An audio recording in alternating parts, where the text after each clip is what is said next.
अव्यक्त बाप दादा की रिवाइज कोर्स की मुरली की तारीख है 27/12/87 और जिस टॉपिक पर आज बाप दादा ने मुरली चलाई है वो है निश्चय बुद्धि विजयी रत्नों की निशानियां। मतलब जो कई बार बाबा मुरलियों में निश्चय बुद्धि विजयी तो एक शब्द इस्तेमाल करता है, तो उनकी कौन-कौन सी निशानियाँ होती हैं, वो आज इस संपूर्ण मुरली में बाबा ने समझाया है। तो आज हम इस मुरली को इस रीति से सुनेंगे कि कई बार हो सकता है कि हम ये दावा करते हैं कि मेरा तो बाबा में पूरा निश्चय है, ये हम दावा करते हैं। तो हो सकता है कि हमारा ये दावा गलत हो, क्योंकि जिस निश्चय की बात बाबा करते हैं, उनकी निशानियों की बात करते हैं, कि शायद वो हम में ना हो। तो आज हमको क्या करना है? आज हमको अपनी निशानियों को चेक करना है। और क्यों चेक करना है? ताकि निश्चय बुद्धि बने, पहली बात तो।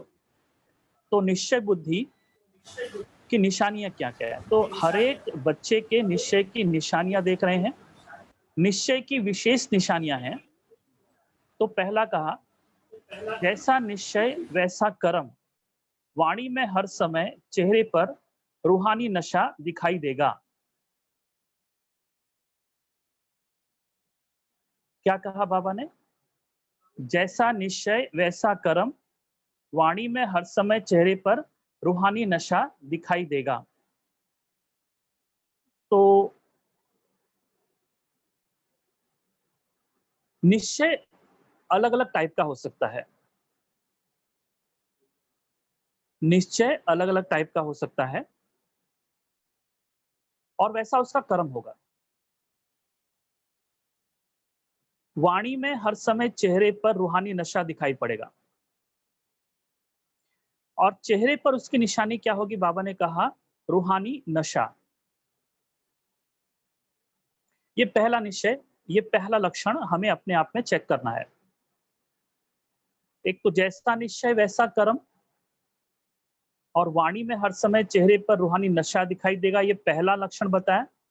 और दूसरा लक्षण बाबा ने बताया कि हर कर्म में विजय सहज प्रत्यक्ष फल के रूप में अनुभव होगी। हर कर्म संकल्प में विजय सहज प्रत्यक्ष फल के रूप में अनुभव होगी। देखो, जो भी कर्म हम करते हैं, जो भी संकल्प हम करते हैं, विजय सहज प्रत्यक्ष फल के रूप में अनुभव होगी। अगर बाबा में मेरा पूरा निश्चय है, तो मेरा हर कर्म, मेरा संकल्प, तो उसमें जो विजय होनी है, वो तो होगी ही और विजय उसका प्रत्यक्ष फल होगा। मतलब जो निश्चय बुद्धि बच्चा है, जिसको बाबा में पूरा निश्चय है, वो जो भी कर्म करेगा, जो भी संकल्प करेगा, उसकी विजय तो होगी, लेकिन विजय भी कैसी होगी? एक शब्द बाबा ने इस्तेमाल किया, सहज। विजय सहज होगी और विजय जो है, वो प्रत्यक्ष फल के रूप में उसको अनुभव होगी। विजय जो है प्रत्यक्ष फल के रूप में उसको अनुभव होगी, मेहनत के रूप में नहीं होगी। विजय की उसको मेहनत अनुभव नहीं होगी, मतलब उसको मेहनत नहीं लगेगी, लेकिन प्रत्यक्ष फल व अधिकार के रूप में विजय अनुभव होगी। उसको मेहनत नहीं लगेगी, लेकिन प्रत्यक्ष फल व अधिकार के रूप में विजय अनुभव होगी। ये जो विक्ट्री है, ये जो विजय है, ये बहुत मायने रखती है। कई बार हमको लगता है कि हमें किसी बात में हमको विजय प्राप्त नहीं हो रही है। तो उसका मूल कारण क्या है कि हम हमारा जो निश्चय है, वो हमारा ओवर कॉन्फिडेंस है। निश्चय नहीं है, हम पुरुषार्थ नहीं करना चाहते। हमारा जो पुरुषार्थ है, उस पुरुषार्थ की क्वालिटी देख करके समझा जाएगा कि हम निश्चय बुद्धि हैं या नहीं है। तो निश्चय बुद्धि, विजयी आत्मा, निश्चय और विजय, इनका आपस में कनेक्शन है। और आज बाबा ये कह रहे हैं कि निश्चय का जो आउटपुट है वो प्रत्यक्ष फल विजय के रूप में हमको प्राप्त होता है। हर कर्म संकल्प में विजय सहज प्रत्यक्ष फल के रूप में अनुभव होगी, मेहनत के रूप में नहीं, लेकिन प्रत्यक्ष फल व अधिकार के रूप में विजय अनुभव होगी। ये दूसरा। तीसरा बाबा ने बताया, अपने श्रेष्ठ भाग्य, श्रेष्ठ जीवन व बाप और परिवार के संबंध संपर्क द्वारा 1% भी संशय संकल्प मात्र भी नहीं होगा। अपना श्रेष्ठ भाग्य, श्रेष्ठ जीवन, बाप और परिवार के संबंध संपर्क के द्वारा 1% भी संशय संकल्प मात्र भी नहीं होगा, डाउट नहीं होगा। जो मैं कर रहा हूं वो बाबा की श्रीमत पर कर रहा हूं और श्रीमत को समझते हुए कर रहा हूं, और उसके लिए जो भी संघर्ष मुझे करना है, देखो पहला संघर्ष मोह से होता है। अगर परिवार वालों से मोह है तो आपका निश्चय बचकाना है, आपका नियमों का पालन नहीं है। पहली बात तो ये दिखाता है कि आपको निश्चय बिल्कुल नहीं है, आप सिर्फ टाइम पास कर रहे हो। निश्चय की जो निशानी है, जो बाबा ने कहा, जो बाबा की श्रीमत है, वो श्रीमत हमारी लाइफ में इंप्लीमेंट करने में हमको बहुत खुशी होती है। वो श्रीमत हमारे लिए एक चातक पक्षी का वो जो केवल बारिश की बूंद ही चखता है, उस रीति से होती है। हमारे लिए इस दुनिया में श्रीमत से बढ़कर और कुछ नहीं होता, न पति, न बच्चे, न परिवार, न कुछ। जब मोह की रगें परिवार में बहुत घुसी हुई होती हैं तो निश्चय डामाडोल होता है, क्योंकि बाबा बाबा कहने वाले इस दुनिया में बहुत लोग हैं। ब्राह्मण बच्चे भी बाबा कहते हैं। देखो, बाबा बोलना सीख लेना, ये आप वो पैदा हुए बच्चे से जो थोड़ा सा बढ़ के बोलने लगता है उसको भी सिखा सकते हो, बहुत बड़ी बात नहीं है। तो ऐसे बाबा बाबा बोलने वाले तोते बहुत हैं अपने परिवार में, अपने ज्ञान के परिवार में, लेकिन उनके जीवन में बाबा की श्रीमत दिखती नहीं है। और यहीं से नंबर बनता है सत्युग का, यहीं से नंबर बनता है आपके अपने खुद के जीवन की के निश्चय का और अनिश्चय का। और मोह की रगें इतनी घुसती हो सकती हैं आपकी लाइफ में, आपको आपके परिवार से, आपके बच्चों से, किससे भी, जिससे भी मोह होता है, क्योंकि मोह का कनेक्शन आपका आपके देहभान से होता है। देहभान जितना मजबूत होगा, पावरफुल होगा, देहभान जितना पावरफुल होगा, तो उतना ही मोह की जो रगें हैं वो घुसी हुई होंगी और ये टूटेंगे नहीं, क्योंकि एक ना एक दिन ये देहभान आपके जीवन की फांस बनती है। मतलब ये देहभान के कारण आप डिस्टर्ब होंगे, देहभान के कारण आपको जो आप चाहते हैं वो सफलता नहीं मिलेगी, क्योंकि आपको लगता है कि हम केवल 3 घंटा योग करने बैठ जाएं तो सफलता मिल जाएगी। नहीं। और जब आपका लक्ष्य केवल यही होता है कि योग करके हमको सफलता मिलेगी, नहीं, योग के साथ देखो, योग को अग्नि कहते हैं। तो जब योग अग्नि का काम करती है तो कुछ लकड़ियों की जरूरत होती है, और वो लकड़ियां क्या हैं? तुम्हारे जीवन की धारणाएं। तो योग और धारणा, इसका एक तो पहले बात कनेक्शन है। धारणा मतलब हमारे पहले तो 4 नियम, उनकी मजबूती, और वो इतने अंदर तक जावे, इतने अंदर तक, जिसमें सबसे पहले बाबा कहते हैं ब्रह्मचर्य। अगर आपका ब्रह्मचर्य नहीं है तो आपके निश्चय बचकाने हैं। आपका निश्चय नहीं है, आप केवल ख्याली पुलाव पका रहे, आप सपना देख रहे हो कि आपका निश्चय है, सबसे पहली बात। क्योंकि हमारे लिए सबसे बड़ी चीज है कि हमारा काम विकार समाप्त होना। तो अगर ब्रह्मचर्य का पालन नहीं है, पहली बात स्थूल ब्रह्मचर्य, तो हमारा जो निश्चय है वो केवल हमारा ओवर कॉन्फिडेंस है।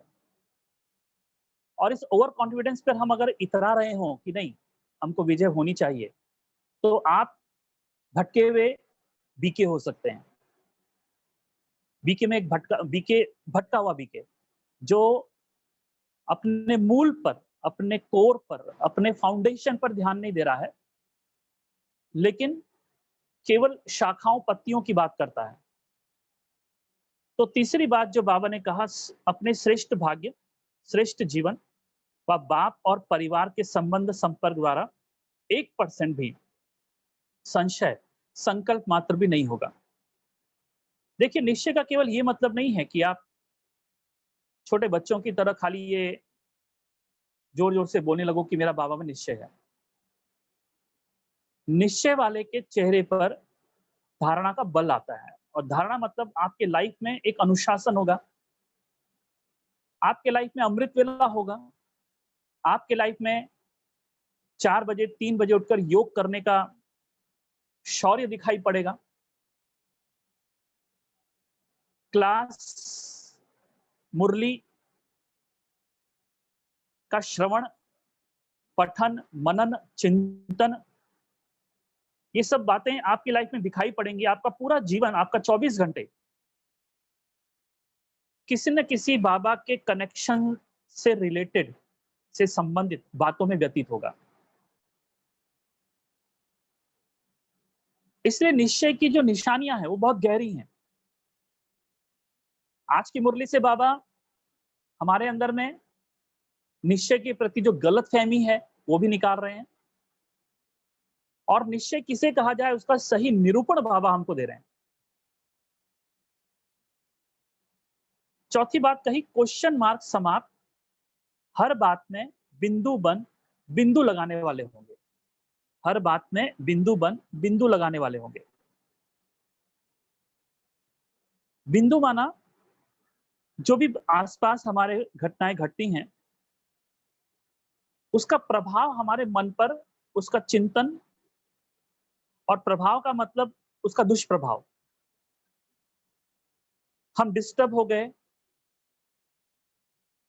ये जो भीतर में उदासी है, निराशा है, परेशानी का अनुभव है, ये बिंदु लगाना नहीं हुआ।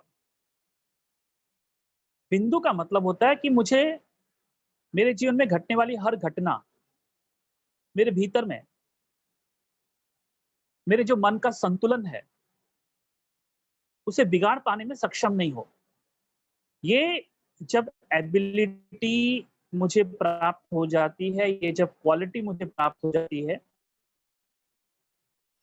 तो एक बात कंफर्म है, एक बात कंफर्म है कि मैं अपने भीतर में एक ऐसे निश्चय को प्राप्त करता हूं जिसको बाबा अचल अडोल कहते हैं। क्वेश्चन मार्क समाप्त, हर बात में बिंदु बन बिंदु लगाने वाले होंगे। पांचवी बात, निश्चय बुद्धि हर समय अपने को बेफिक्र बादशाह, सहज स्वतः अनुभव करेंगे, अर्थात बार बार स्मृति लाने की मेहनत नहीं करनी पड़ेगी। निश्चय बुद्धि हर समय अपने को बेफिक्र बादशाह, सहज अनुभव करेंगे, स्वतः अनुभव करेंगे। बार बार स्मृति लाने की मेहनत नहीं करनी पड़ेगी कि मैं बादशाह हूं, यह कहने की मेहनत नहीं करनी पड़ेगी, लेकिन सदा स्थिति के श्रेष्ठ आसन व सिंहासन पर स्थित हैं ही। एक है कि आप ये चिंतन करते हो कि मैं बेफिक्र बादशाह हूं, और एक है कि आप बेफिक्र बादशाह हो। तो जो बेफिक्र बादशाह होता है, वो मैं बेफिक्र बादशाह हूं, इसके बारे में चिंतन नहीं करता, या मैं बेफिक्र बादशाह हूं, ये अपने को याद नहीं दिलाता, क्योंकि वो अपने उस स्थिति आसन पर स्थित है। जैसे कि मैं मेल है कि मैं फीमेल हूं, मैं नर हूं कि मैं नारी हूं, ये रोज सुबह उठकर आपको अपने आप को स्मरण नहीं दिलाना पड़ता। वेरेवर यू गो, आप कहां भी जाते हैं, उठते हैं, बैठते हैं, आपकी पूरी चाल चलन में वो बात समाई हुई है, आपको अपने आप को स्मरण नहीं दिलाना पड़ता। तो ऐसे ही मैं बादशाह हूं, ये कहने की मेहनत नहीं करनी पड़ती है, किसको? जिसका बाबा में निश्चय हो, लेकिन सदा स्थिति के श्रेष्ठ आसन व सिंहासन पर स्थित हैं, आसन पर बैठे हुए हैं, उसे बार बार अपने आप को इस आसन पर स्थित कराने की आवश्यकता नहीं पड़ती कि मैं बेफिक्र बादशाह हूं। भाव यहां पर यही हुआ कि उसकी मनसा स्थिति में चिंतन नहीं है इस बात का कि मैं अच्छा लडोल आत्मा हूं, या जो भी स्वमान बाबा ने दिए हैं हमको। तो स्वमान का चिंतन और स्वमान का स्वरूप, ये दो अलग अलग बातें हैं। तो वो बंदा स्वमान का स्वरूप बन गया है, और स्वरूप में चिंतन नहीं होते हैं। स्वरूप एक स्थिति है, जिस स्थिति को अनुभव करते हुए, जिस स्थिति में स्थित होकर के लगभग इन्हीं शब्दों का इस्तेमाल होता है, आप कर्म कर रहे होते हैं। कर्म से ज्यादा इंपॉर्टेंट है स्थिति। तो आप उस स्थिति में स्थित होकर के कर्म करते हैं। निश्चय बुद्धि हर समय अपने को बेफिक्र बादशाह सहज स्वतः अनुभव करेंगे, अर्थात बार बार स्मृति लाने की मेहनत नहीं करनी पड़ेगी। जैसे लौकिक जीवन में कोई भी परिस्थिति प्रमाण स्थिति बनती है, जैसे लौकिक जीवन में कोई भी परिस्थिति प्रमाण स्थिति बनती है, चाहे दुख की चाहे सुख की, उस स्थिति की अनुभूति में स्वतः ही रहते हैं, बार बार मेहनत नहीं करते। मैं सुखी हूं व मैं दुखी हूं।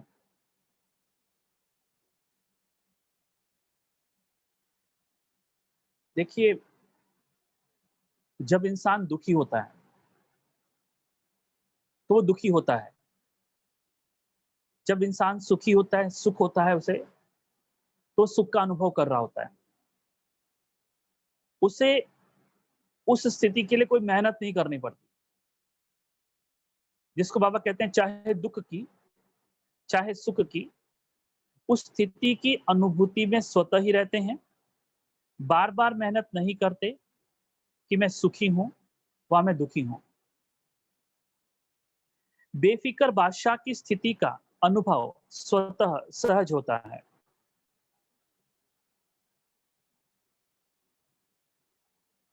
बेफिक्र बादशाह की स्थिति का अनुभव स्वतः सहज होता है। देखो, अनुभव में भी बाबा ने क्वालिटी क्या जोड़ी? ये जो बेफिक्र बादशाह जिसको बाबा कहते हैं, इसका मतलब क्या हुआ? जो आगे का दो तीन शब्दों में बाबा समझा रहे हैं। इस स्थिति का अनुभव स्वतः और सहज होता है। स्वतः मतलब ऑटोमेटिकली, सहज मतलब इजीली। ये बाबा निशानियां बता रहे हैं निश्चय बुद्धि की, कि अगर निश्चय तुम्हारा हो, क्योंकि जैसे मैंने कहा, गलतफहमियां हमारे दिमाग में बैठी हुई है, हमारे जहन में बैठी हुई है कि हम निश्चय बुद्धि हैं, लेकिन हमको विजय नहीं मिल रही है। मैंने ये भी किया, मैंने वो भी किया, मैंने ऐसा भी किया, पर विजय नहीं मिल रही है। क्योंकि विजय का फाउंडेशन निश्चय है, और अगर बाप में निश्चय नहीं है, तो काम, क्रोध, लोभ, मोह, अहंकार, इनकी जंजीरों में फंसे रहोगे। निश्चय आपको बदल देता है, आपके कर्मों को बदल देता है, आपके डिसीजन को बदल देता है। मुझे कौन सा स्टेप लेना है, वो स्टेप आप व्यक्ति को नहीं, लेकिन आपकी स्थिति से उठती है। तो निश्चय बुद्धि के पास ताकत आ जाती है, और जो केवल इसके पाखंड में है, जो ऐसा मानते हैं कि मैं निश्चय बुद्धि हूं, जो ऐसा मानते हैं कि मैं निश्चय बुद्धि हूं,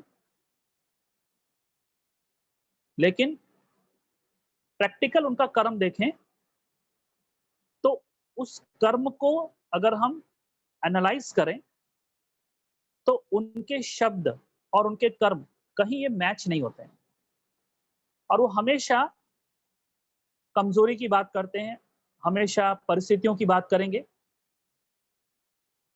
हमेशा अपने आसपास घटने वाली घटनाओं की बात करेंगे कि इनकी वजह से मैं ये नहीं कर पा रहा हूं या कर पा रही हूं। तो उसका कारण क्या है? निश्चय की कमी। निश्चय बुद्धि हर समय अपने को बेफिक्र बादशाह स्वतः अनुभव करते हैं। बेफिक्र बादशाह की स्थिति का अनुभव स्वतः सहज होता है। अज्ञानी जीवन में परिस्थितियों प्रमाण स्थिति बनती है। अज्ञानी जीवन में परिस्थितियों प्रमाण स्थिति बनती है, लेकिन शक्तिशाली अलौकिक ब्राह्मण जीवन में परिस्थिति प्रमाण स्थिति नहीं बनती, लेकिन बेफिक्र बादशाह की स्थिति व श्रेष्ठ स्थिति बाप दादा द्वारा प्राप्त हुई नॉलेज की लाइट माइट द्वारा, याद की शक्ति द्वारा, जिसको कहेंगे ज्ञान और योग की शक्तियों का वर्षा बाप द्वारा मिलता है। देखो, जो अज्ञानी जीवन है, तो अज्ञानी जीवन में परिस्थितियों के प्रमाण स्थिति बनती है।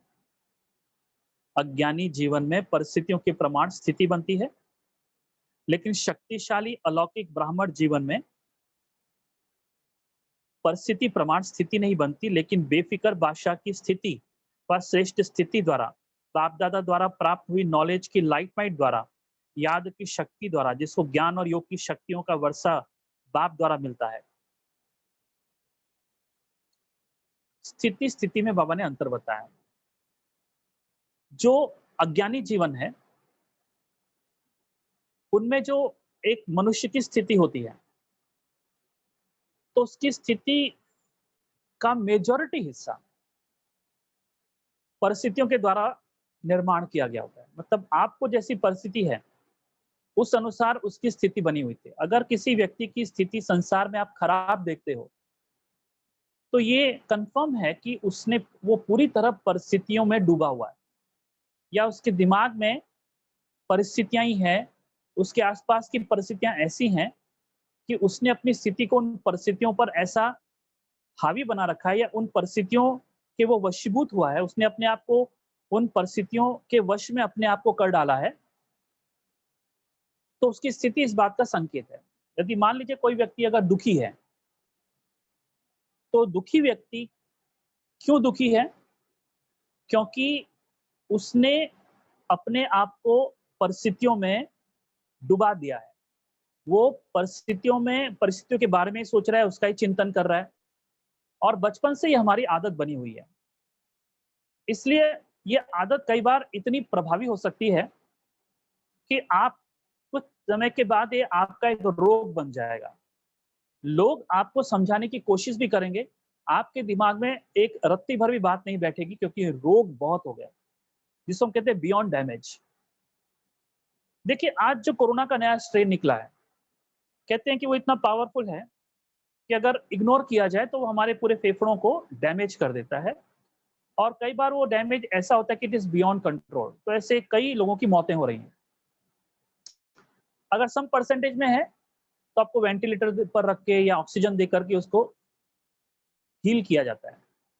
लेकिन एक स्थिति ऐसी आती है कि जब उसके फेफड़ों को इस हद तक डैमेज कर दिया जाता है, इट इज बियॉन्ड रिपेयर, तो उस व्यक्ति की मृत्यु निश्चित होती है।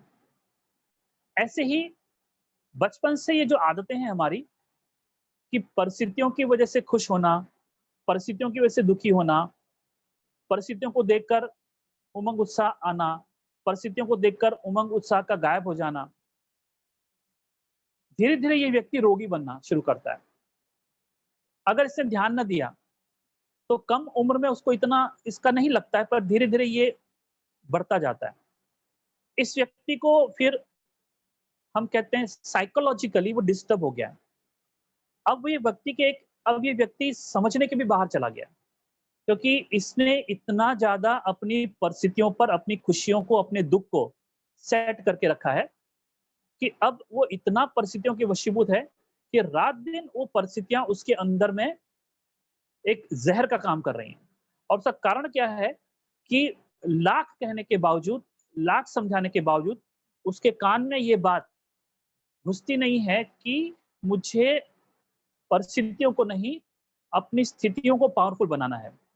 इन परिस्थितियों से अगर लड़ना है, तो स्थिति को पावरफुल बनाना है, स्थिति को परिस्थितियों के ऊपर ले जाना है। सिंपल, जिसको बाबा कहते हैं कि मेरी परिस्थितियों का असर मेरी स्थिति पर ना हो, इसकी मुझे प्रैक्टिस करनी है।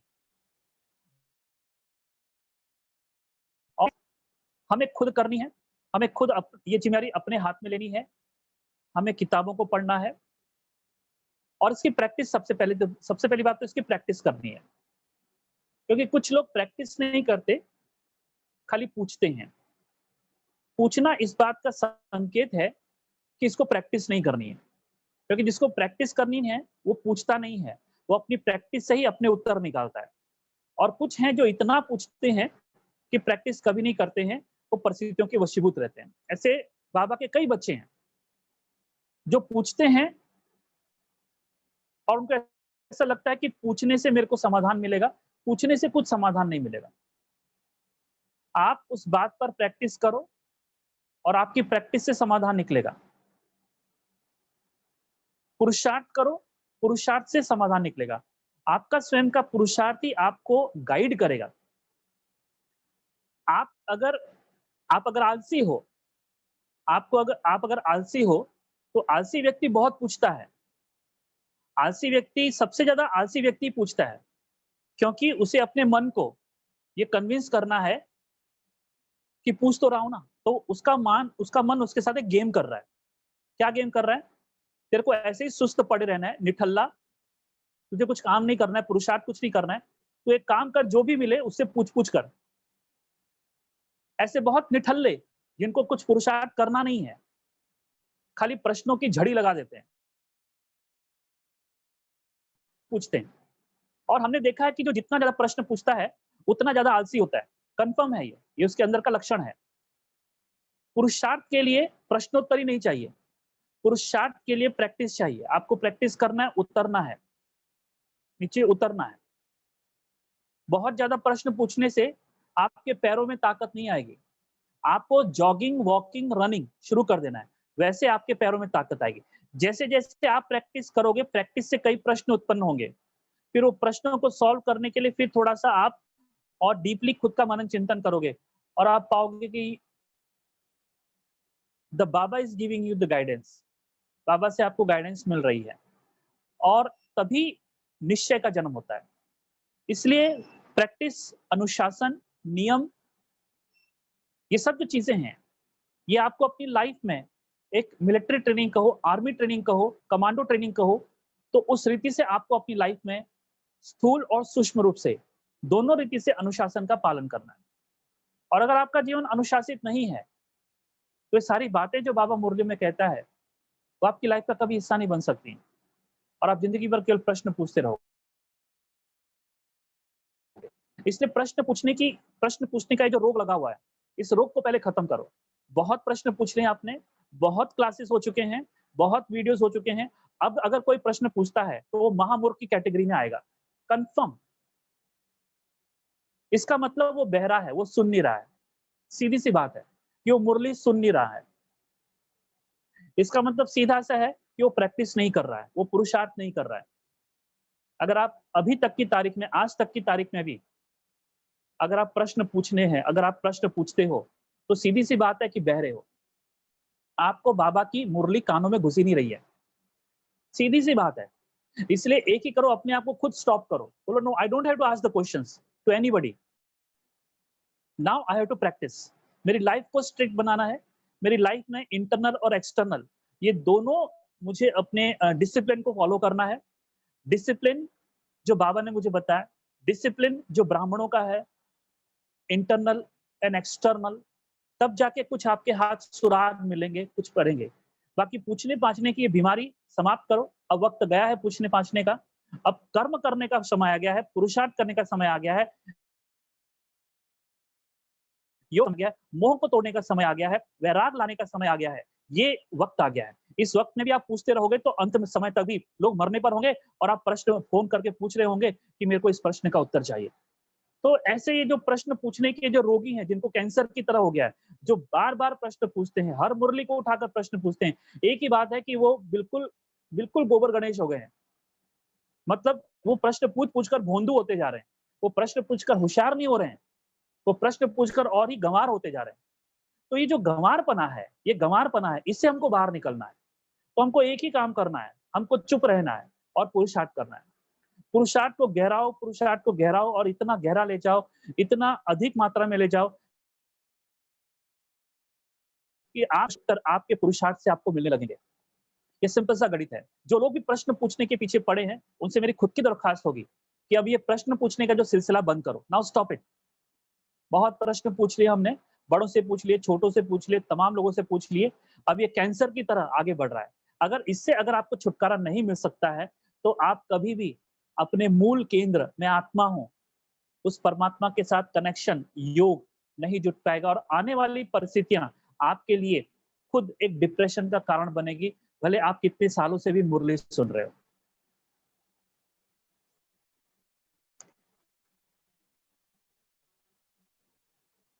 तो ब्राह्मण जीवन में बाप से वर्षे द्वारा सदगुरु के वरदान द्वारा, भाग्य विधाता द्वारा प्राप्त हुए श्रेष्ठ भाग्य द्वारा स्थिति प्राप्त होती है। अगर परिस्थिति के आधार पर स्थिति है, तो शक्तिशाली कौन हुआ? परिस्थिति पावरफुल हो जाएगी ना। और परिस्थिति के आधार पर अगर स्थिति बनाने वाला कभी भी अचल अडोल नहीं रह सकता है। एक बात बाबा ने देखो अभी फिर क्लियर कर दी। परिस्थिति के आधार पर स्थिति बनाने वाला कभी भी अचल अडोल नहीं रह सकता। वर्तमान समय जिन परिस्थितियों से हम गुजर रहे हैं, अब इसमें बीके अपने आप को पा रहा है कि मैं फेल हो रहा हूं कि मैं पास हो रहा हूं।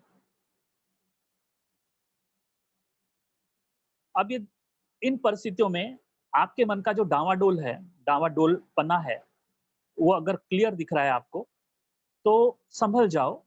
इसका सिंपल सा मतलब है कि तुमने इतने साल इस परिवार में वेस्ट कर दिए हैं, बिना पुरुषार्थ के। तुम बिना पुरुषार्थ के चलते रहे।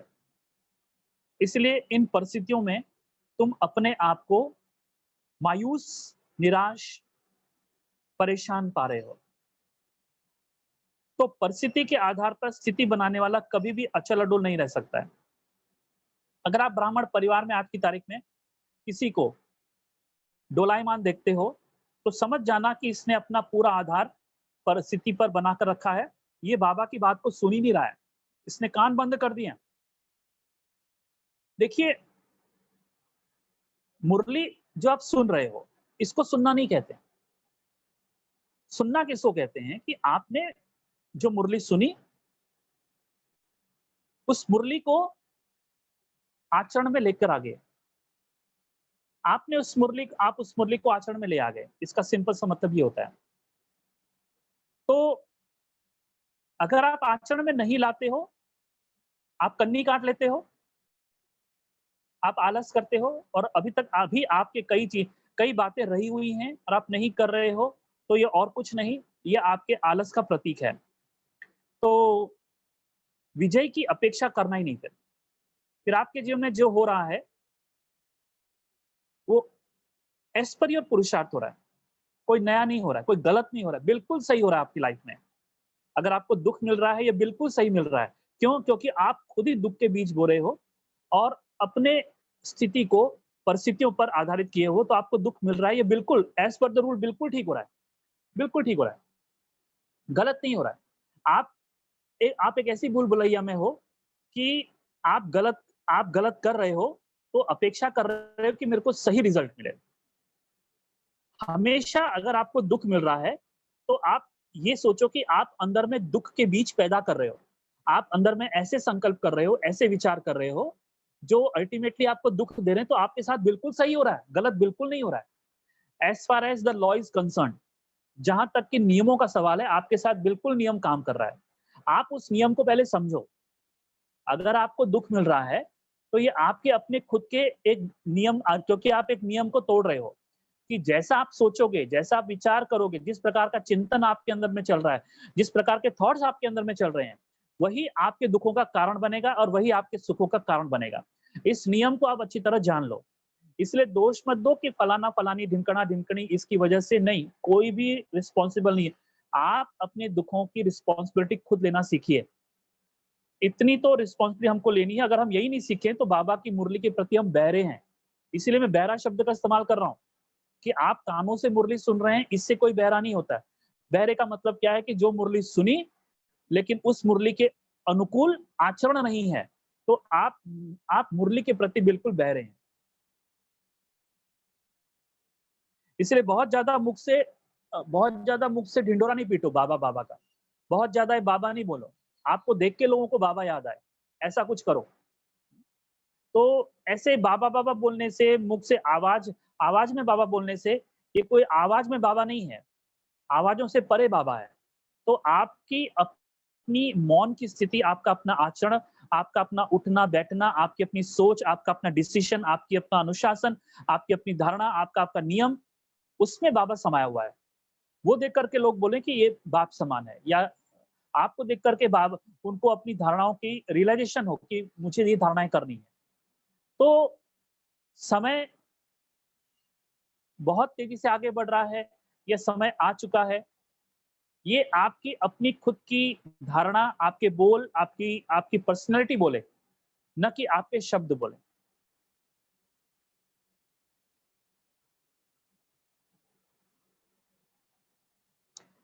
जैसे अज्ञानी जीवन में अभी-अभी देखो बहुत खुशी में नाच रहे हैं और अभी-अभी उल्टे सोए हुए हैं।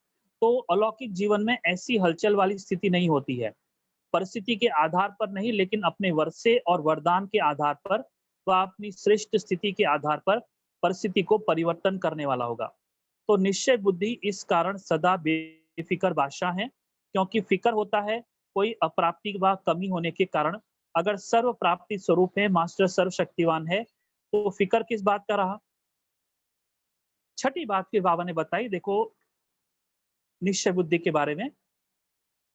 निश्चय बुद्धि अर्थात सदा बाप पर बलिहार जाने वाले, बलिहार अर्थात सर्वंश समर्पित, सर्व वंश सहित समर्पित, चाहे देहभान में लाने वाले विकारों का वंश हो, चाहे देह के संबंध का वंश, चाहे देह के विनाशी पदार्थों की इच्छा का वंश, सर्व वंश में यह सब आ जाता है। तो सर्वंश समाप्ति व सर्वंश त्यागी एक ही बात है। समर्पित होना इसको नहीं कहा जाता कि मधुबन में बैठ गए व सेवा केंद्र पर बैठ गए। यह भी एक सीढ़ी है जो सेवा अर्थ अपने को अर्पण करते हैं, लेकिन सर्वंश अर्पित यह सीढ़ी की मंजिल है।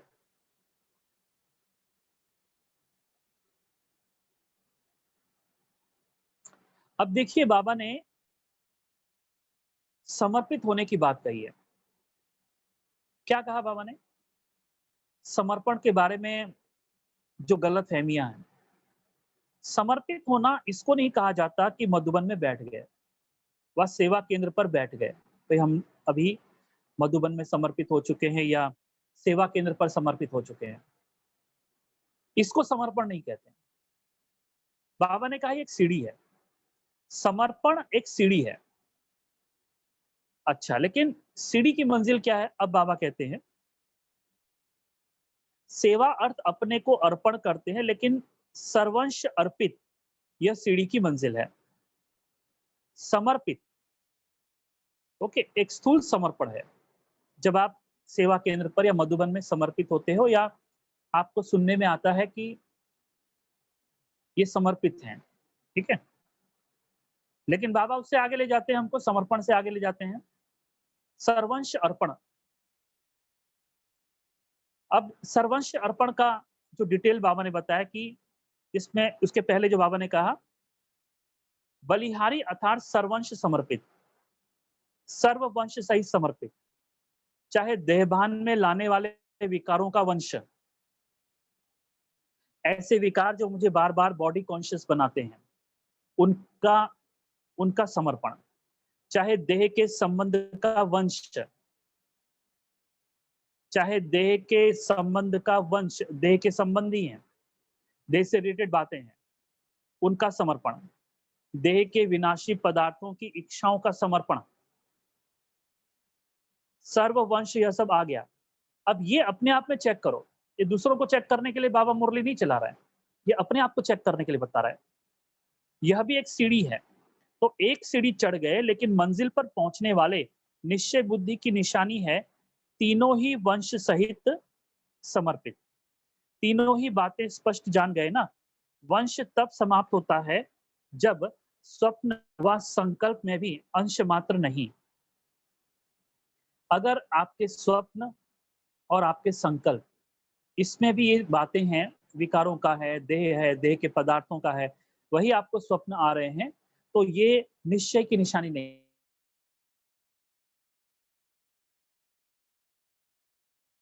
कि गलत फहमियां। अगर अंश है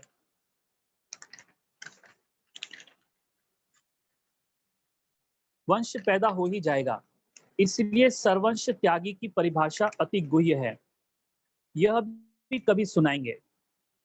7वीं बात बाबा कह रहे हैं, निश्चय बुद्धि सदा बेफिक्र निश्चिंत होगा, हर बात में विजय प्राप्त होने के नशे में निश्चित अनुभव करेगा। तो निश्चय, निश्चिंत और निश्चित, यह हर समय अनुभव कराएगा। निश्चय बुद्धि सदा बेफिक्र और निश्चिंत होगा, हर बात में विजय प्राप्त होने के नशे में निश्चित अनुभव करेगा। देखो, अनुभूति पर बाबा ने जोर दिया है। तो निश्चय, निश्चिंत और निश्चित, यह हर समय अनुभव करेगा। Every now and then. अनुभव कभी कभी होता है, ऐसा नहीं। एवरी नाउ एंड देन निश्चय, निश्चिंत और निश्चित का उसको अनुभव कर होगा, मतलब वो उस स्थिति में होगा।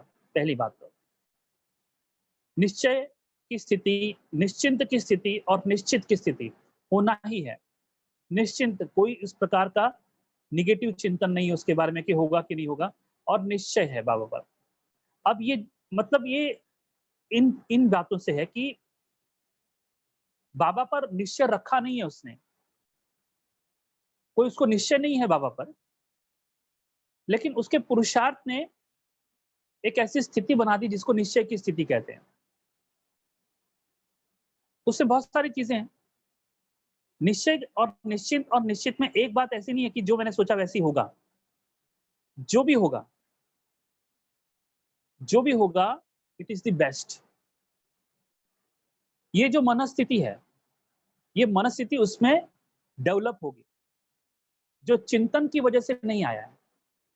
उसने कोई चिंतन कर करके ये स्थिति नहीं लाई है कि जो भी होगा अच्छा होगा, बल्कि वो उस स्थिति में है।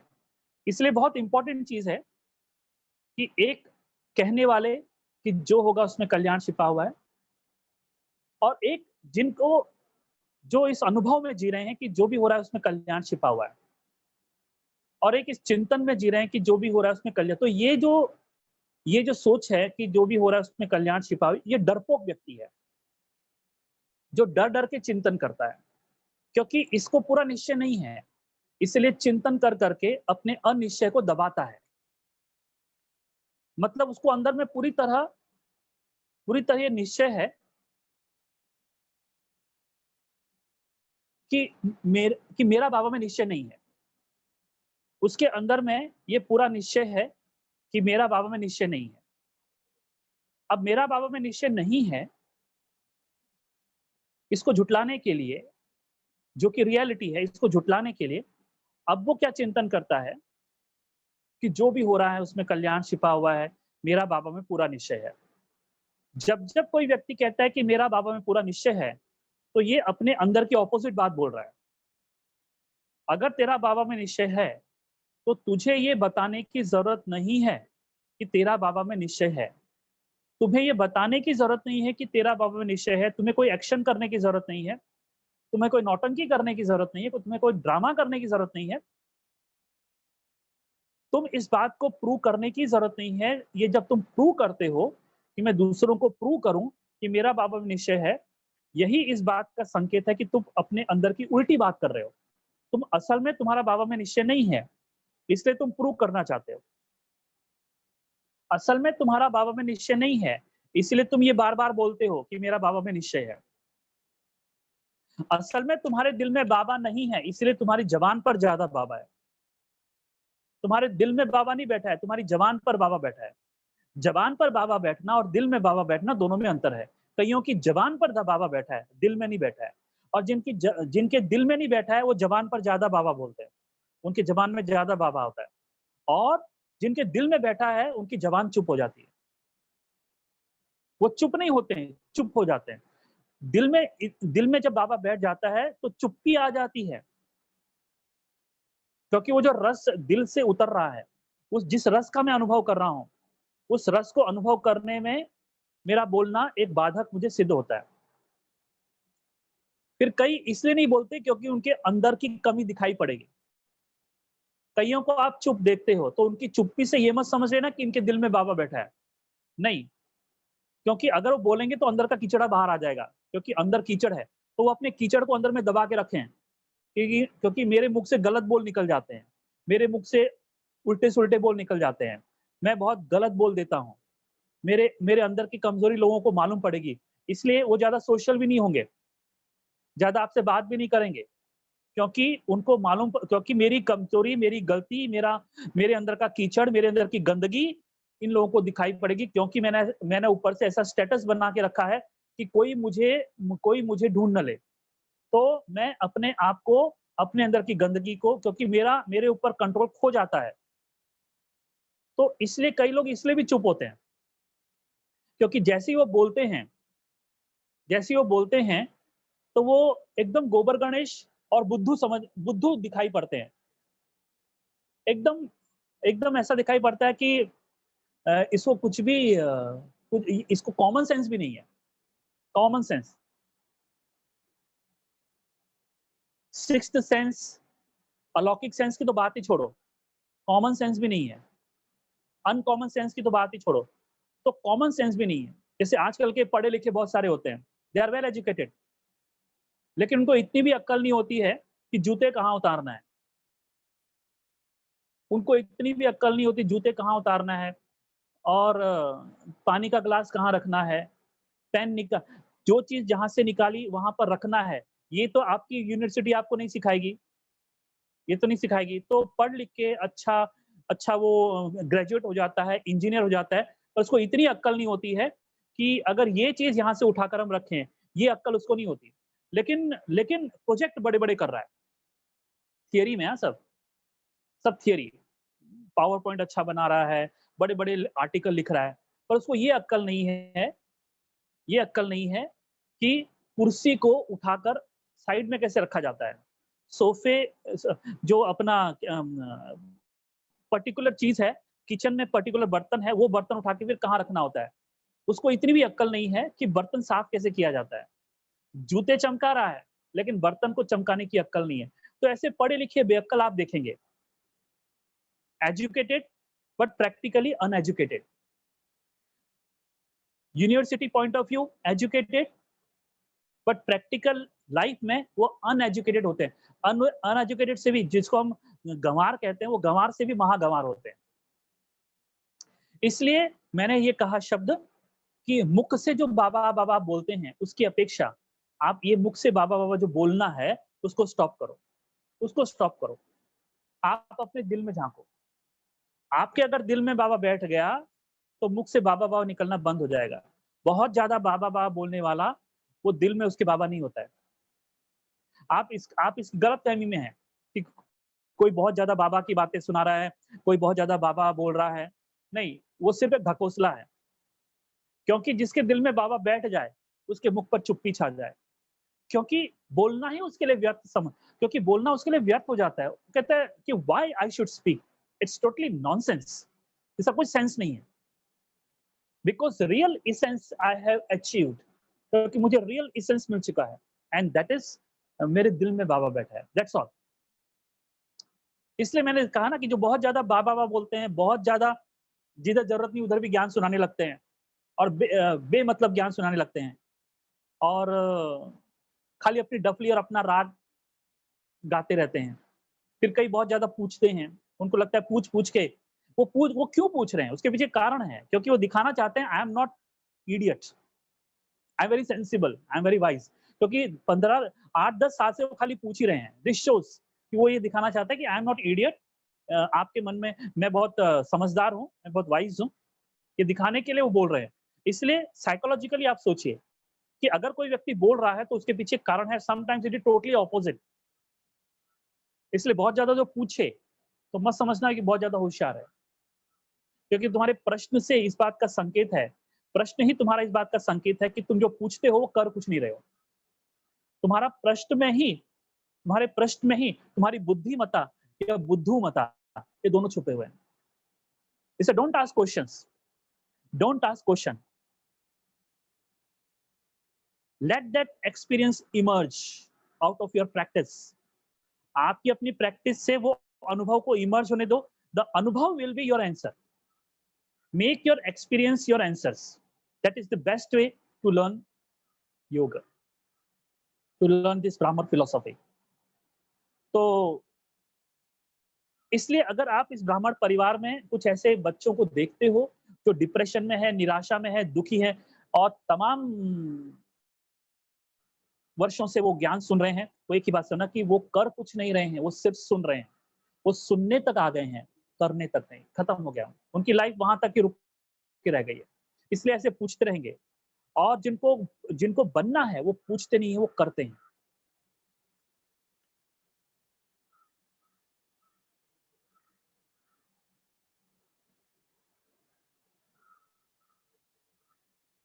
पहली बात, जितना ही श्रेष्ठ नशा उतना ही निमित्त भाव हर जीवन के चरित्र में होगा। निमित्त भाव की विशेषता के कारण निर्माण बुद्धि, तो बुद्धि पर ध्यान देना। जितनी निर्माण बुद्धि हो, निर्माण बुद्धि होगी उतना ही निर्माण करते रहेंगे, नव निर्माण करते हो।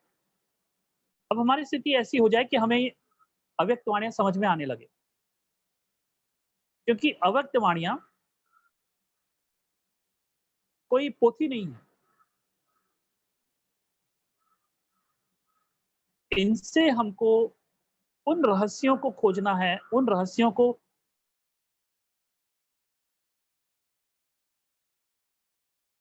करना है, जो शायद कई वर्षों से अनटच्ड है। इन अव्यक्त वाणियों से, इन अव्यक्त वाणियों के अंदर जो गुह्य राज छिपा हुआ है, उसको अगर डिराइव करना हो, एक्सट्रैक्ट करना हो, तो आपके जीवन में अनुभव की पूंजी अगर आपने जमा की है, तभी इस अव्यक्त वाणी, भले वो कितने साल पुरानी भी हो, तो उसके अंदर से छिपे हुए रहस्य को आप एक्सट्रैक्ट कर सकते हैं। मुरली कोई भी पढ़ सकता है, बड़ी बात नहीं है, आप पोथी की तरह घर में पढ़ सकते हो, लेकिन उन रहस्यों को एक्सट्रैक्ट करने की जो एबिलिटी है, वो केवल उसी की होती है जिसके पास अनुभव की पूंजी जमा होती जा रही है। और अनुभव किसको होता है? मैं पहले भी कह चुका हूं, जिसकी प्रैक्टिस के प्रति दिल है, जो दिल से प्रैक्टिस करते हैं। दिल से प्रैक्टिस करना और मन मार के प्रैक्टिस करना, दोनों में अंतर है। एक दिल से अमृत वेला उठना, अब ये दिल क्यों नहीं, दिल से अमृत वेला उठना पॉसिबल क्यों नहीं था? हमें हमें अमृत वेला उठने की दिल क्यों नहीं होती है? क्योंकि टू मच बॉडी कॉन्शियस से आप लोडेड हो। आपने अपनी लाइफ को इतना बॉडी कॉन्शियस प्रोड्यूसिंग बना के रखा है, आपकी लाइफ जो है बॉडी कॉन्शियसनेस प्रोड्यूसिंग हो चुकी है। It is producing body consciousness, it is strengthening your body consciousness. आप अपने लाइफस्टाइल को, अपने अनुशासन को, या whichever way you are leading your BK life, उसको इस तरीके से सेट करके रखा है। It is more and more producing, day by day it is producing more and more body consciousness. So अमृत वेला उठने में आपकी दिल नहीं होगी। आपकी दिल क्या होगी? बाहर जाके मस्ती करूं, बाहर जाके खाऊं, इसको फोन करूं, हंसी मजाक करूं। ये आपको उस तरफ लीड करेगा, उस लौकिक जगत की तरफ लीड करेगा। लौकिक जीवन की बातें, लौकिक जीवन के कर्म, लौकिक जीवन के बच्चे, ये वो, उसमें ही अनावश्यक बेतुके कर्म करते रहोगे। वो बहुत अट्रैक्ट करेगा आपको, बिकॉज आपका जो लाइफस्टाइल है, आप जिस तरीके से लाइफस्टाइल जी रहे हो, तो वो बॉडी कॉन्शियसनेस प्रोड्यूसिंग हो चुका है। लेकिन आपको इस तरीके से लाइफ जीना है कि day by day, moment to moment, you are producing, your life is producing soul consciousness. तो अभी आप ये चेक कीजिए कि मेरी लाइफ बॉडी कॉन्शियसनेस को प्रोड्यूस कर रही है या सोल कॉन्शियसनेस को। अगर बॉडी कॉन्शियसनेस को प्रोड्यूस कर रही है, तो मुरली मुरली भले आप सुन रहे हो, पूरा ध्यान आपका लौकिक जगत में होगा, पूरा मोह लौकिक जगत में होगा, और परिस्थितियों के आधार पर आपकी स्थिति होगी। बल्कि इस मुरली से जब आप अव्यक्त वाणी पढ़ोगे, आप उसके अंदर का जो डीप मीनिंग है उसको एक्सट्रैक्ट नहीं कर पाओगे, उसको एक्सट्रैक्ट नहीं कर पाओगे। It is not explanation, it is not explanation based, it is experience based. जो डिराइव हमको करना है, एक्सपीरियंस बेस्ड हमको जो एक्सट्रैक्ट करना है मुरली के रहस्यों को, दैट इज देयर। अदरवाइज इस पर हम विचार सागर मंथन कर सकते हैं, पर विचार सागर मंथन नथिंग बट विस्तार सागर मंथन। आप जंगल में भटक जाओगे, विचारों के जंगल में भटक जाओगे, तो बहुत सारा विचार प्रोड्यूस हो जाएगा, बट दैट विचार विल लीड यू नोवेयर। वो इतने ज्यादा विचार होंगे, आप पाओगे कि इसमें से कुछ निष्कर्ष नहीं निकल रहा है। So you have to derive the secret. To derive the secret you need the पूंजी। आपको मनी चाहिए। कौन सी मनी चाहिए? एक्सपीरियंस की मनी चाहिए। आपका एक एक्सपीरियंस हार्ट, जब एक एक्सपीरियंस हार्ट जब इस मुरली को पढ़ता है, तो उसके अंदर के जो डीप मीनिंग है उसको एक्सट्रैक्ट करने की एबिलिटी तब उसको अचीव होती है।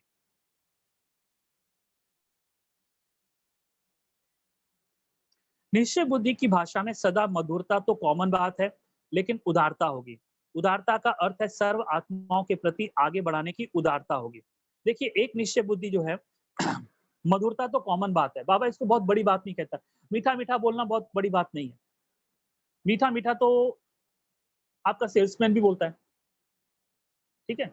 स्माइल तो कोई भी दे सकता है। दुकान पर भी बैठे हो तो मीठा बोल के ही आपको उसको अपना प्रोडक्ट सेल करना है।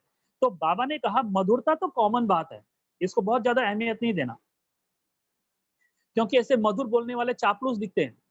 ऐसे मधुर बोलने वाले ऐसे मधुर बोलने वाले बड़े चालाक और धूर्त और लोमड़ी की चाल। लोमड़ी भी मधुर बोल सकती है।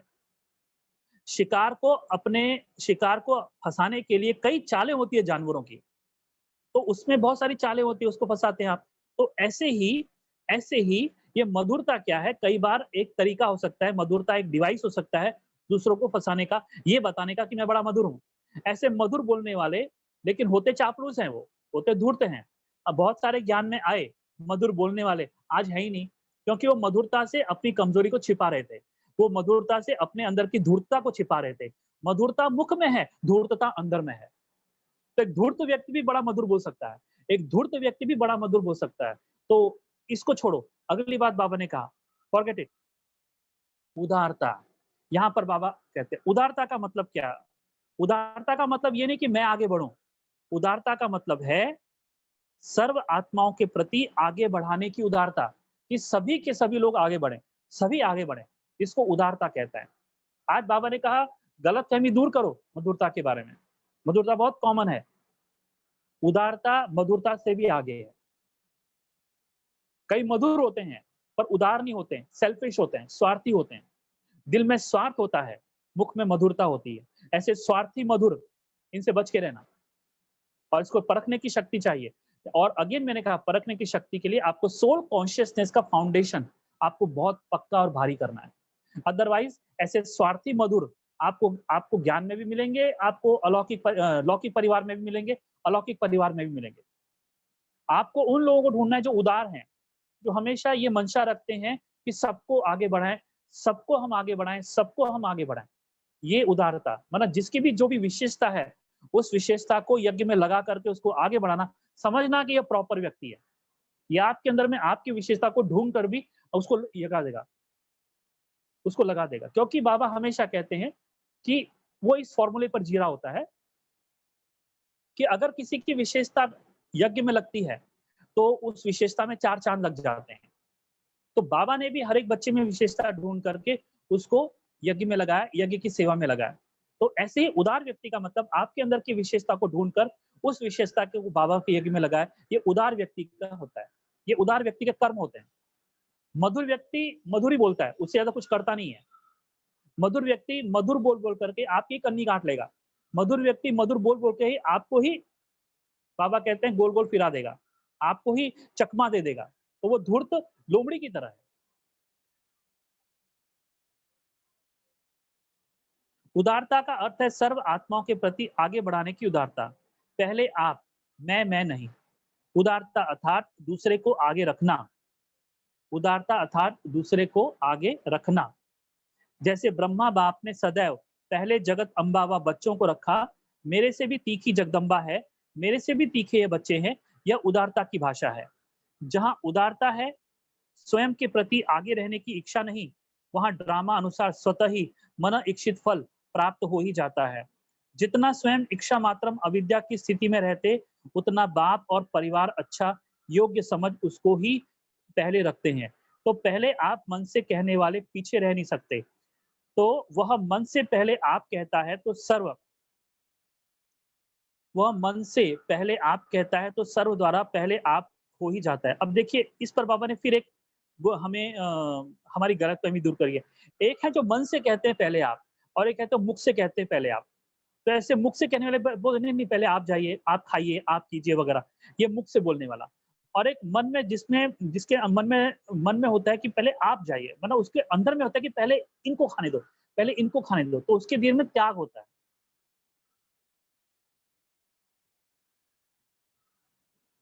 तो निश्चय बुद्धि की भाषा सदा उदारता वाली भाषा, संतुष्टता की भाषा, सर्व कल्याण की भाषा।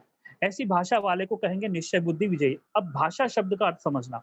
अब ये भाषा मतलब बाबा बोली नहीं बोलता है, वरना आप ये सारी बोली सीख सकते हो कि उदारता वाला क्या बोलेगा, जो संतुष्ट है वो क्या बोलेगा। तो आप संतुष्ट संतुष्ट तो नहीं होंगे, पर संतुष्ट रहने की जो नौटंकी है, संतुष्ट रहने का जो पाखंड है, संतुष्ट रहने के जो पाखंडी बोल हैं, वो आप अपने आप को ट्रेन कर दोगे, उसमें आप स्किल्ड हो जाओगे। ऐसे उदारता, उसकी भी भाषा ऐसी होगी कि उदारता वाला, लेकिन लेकिन होगा वो स्वार्थी, ऐसे भी हो सकता है। सर्व की कल्याण की भाषा, तो आप ये भाषा सीख सकते हो। भाषा सीखने में कोई बड़ी बात नहीं है। आप कल्याण की भाषा सीख सकते हो, पहले आप जाइए, नहीं, नहीं पहले आप खाइए वगैरह, वगैरह। ऐसे जो मधुर मधुर भाषी होते हैं, लेकिन होते धूर्त हैं, मधुर और अंदर में धूर्त, तो ऐसा नहीं। तो इस भाषा को जब आप समझे, ऐसी भाषा का मतलब क्या है? भावना, हमेशा ध्यान रखना। ऐसी भावना वाला, भाषा वाला नहीं। तो एक है भावना और भाषा, भावना की वजह से निकली हुई भाषा, और एक है भावना नहीं है, लेकिन भाषा देख ली, हमारी दादियाँ क्या कहती हैं, हमारी दीदी क्या कहते हैं, हमारे ब्रह्मा बाबा कैसे बोलते थे, वो ब्रह्मा बाबा की बोली सीख लेंगे, ब्रह्मा बाबा की भाषा बोलने लगेंगे, ब्रह्मा बाबा जैसे बोलने लगेंगे, बच्चे, बच्चे, बच्चे, बच्ची कैसी हो, बच्चा कैसा हो, तो उससे वो ब्रह्मा बाबा नहीं बन जाएगा, ब्रह्मा बाबा के अंदर में फीलिंग नहीं आएगी, वो भीतर में ब्रह्मा बाबा जैसे वैरागी नहीं हो जाएंगे, लेकिन ब्रह्मा बाबा जैसी भाषा बोलने लगेंगे। जैसे ही वो ब्रह्मा बाबा कहते भाषा बोलने लगे, समझना एक नंबर 1 पाखंडी आ गया है, नंबर 1 पाखंडी आ गया है। अब ये देखना बहुत अच्छी तरह, नाटक करेगा, नाटक करेगा, ब्रह्मा बाबा के जैसे बोलने का, मम्मा के जैसे बोलने का, नहीं। तुम्हारी अपनी भाषा कहाँ गई? क्या तुम्हारी अपनी भाषा में मम्मापन नहीं है? क्या तुम्हारी अपनी भाषा में उदारता नहीं है? कि बाबा के जो उदारता के बोल हैं, वही हमको कॉपी करना है। यू डोंट जब बाबा कई बार कहते हैं बच्चे कॉपी करो, तो कॉपी करो का मतलब क्या? डीपली कॉपी करो। क्या कॉपी करो? हार्ट कॉपी करो। क्या कॉपी करो? ऐसा कि बाबा के समान सोल कॉन्शियसनेस हो जाए। देखिए, सोल कॉन्शियसनेस कॉपी नहीं हो सकता, उसको इंडिविजुअली बिल्डअप करना पड़ता है। आप ऐसा नहीं कह सकते कि ब्रह्मा बाबा के जैसा सोल कॉन्शियसनेस, नहीं। सोल कॉन्शियस बहुत इंडिविजुअल होता है, आपको इसे बैठ कर अचीव करना होता है, you have to produce it, इसको इमर्ज करना होता है। लेकिन कॉपी कर सकते हो ब्रह्मा बाबा की भाषा, ब्रह्मा बाबा का ड्रेस कोड, ब्रह्मा बाबा का जैसा खान-पान, ब्रह्मा बाबा के जैसे चप्पल, ब्रह्मा बाबा के जैसा हेयर स्टाइल, मम्मा के जैसा हेयर स्टाइल, मम्मा के जैसा चलने का स्टाइल, पर इससे तुम मम्मा नहीं बन जाओगे। लेकिन हाँ, तुम बहुत अच्छा नाटक कर सकते हो। जब कभी नाटक होगा ब्रह्मा बाबा का, आपको खड़ा कर देंगे। जब कभी मम्मा का नाटक करना होगा, बहन जी आपको खड़ा कर देंगे, क्योंकि आप मम्मा के जैसे चलना, मम्मा के जैसे बोलना कर सकते हो। तो एक अच्छा खासा नाटक हम खड़ा कर सकते हैं, उसका video, that is different thing. हमारे गॉडलीवुड स्टूडियो में हो सकता है ऐसे नाटक बने हुए हों। लेकिन भैया पहली बात, तुम सोल कॉन्शियसनेस कॉपी नहीं कर सकते। इसे तुम खुद को, तुम्हारा अपना खुद का निजी, पर्सनल, वैयक्तिक, इंडिविजुअल, यूनिक सोल कॉन्शियसनेस खड़ा करना पड़ता है। उदारता, भाषा कॉपी कर सकते हो, पर उदार दिल को कॉपी नहीं कर सकते। ये उदार दिल को ये उदार दिल को ये दिल उदार हो जाए, इसके लिए अपने आप की, अपनी खुद के भीतर की शांति शक्ति, इससे अपने आप को कनेक्ट करना पड़ता है, तब ये दिल उदार होता है। इसलिए भाषाएं कॉपी कर सकते हो, हेयर स्टाइल कॉपी कर सकते हो, यूनिफॉर्म कॉपी कर सकते हो, चेहरा कॉपी कर सकते हो, प्लास्टिक सर्जरी कर सकते हो, बहुत बड़ी बात नहीं है। प्लास्टिक सर्जरी कर सकते हो, उठना-बैठना कॉपी कर सकते हो, ब्रह्मा बाबा की तरह रीढ़ की हड्डी सीधा करके बैठना कर सकते हो, पर इसका मतलब ये नहीं कि तुम्हारा ब्रह्मा बाबा के जैसा योग लग रहा है। तो जस्ट डोंट बी कॉपीकैट। आप एक यूनिक व्यक्ति हो, आप एक यूनिक व्यक्ति हो, जैसे ब्रह्मा बाबा के अंदर उदारता थी, आप अपनी उदारता को ढूँढना। जैसे ब्रह्मा बाबा के अंदर सोल कॉन्शियसनेस था, आप अपने भीतर का एक सोल कॉन्शियस, और वो आपका बहुत निजी है, बहुत निजी है, बहुत वैयक्तिक है, डीपली रूटेड है, गो देयर। लेकिन हमको घाई किसकी है? हमको घाई है कॉपी करने की, हमको लगता है कॉपी करना ही पुरुषार्थ कर रहा है और हम कॉपी कैट्स हो जाते हैं।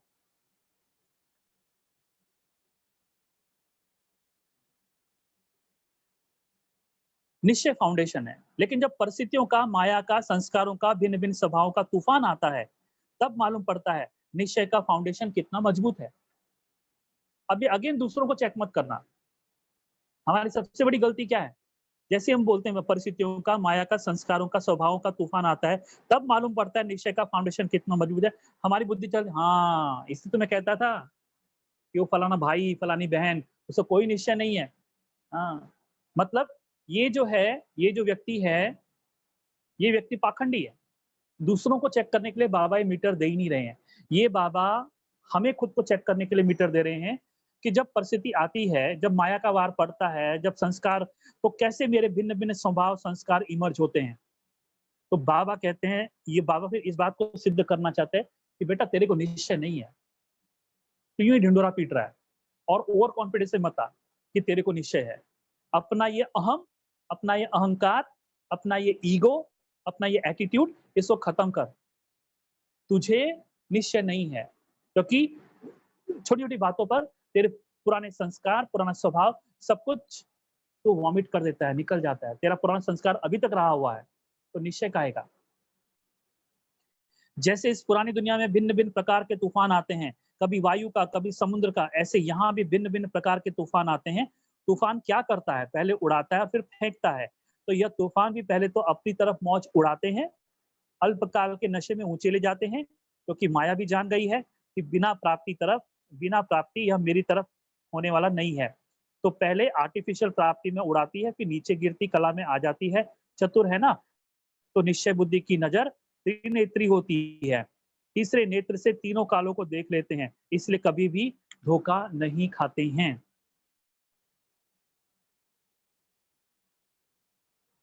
तो फाउंडेशन को चेक करो। निश्चय बुद्धि की विशेषता सुनी ना? जैसा समय वैसे रूहानी नशा दिखाई दे। सिर्फ अपना मन खुश ना हो, लेकिन लोग भी खुश हों। सभी अनुभव करें कि हाँ, यह नशे में रहने वाली आत्मा है। जस्ट लिसन, क्या कहा बाबा ने?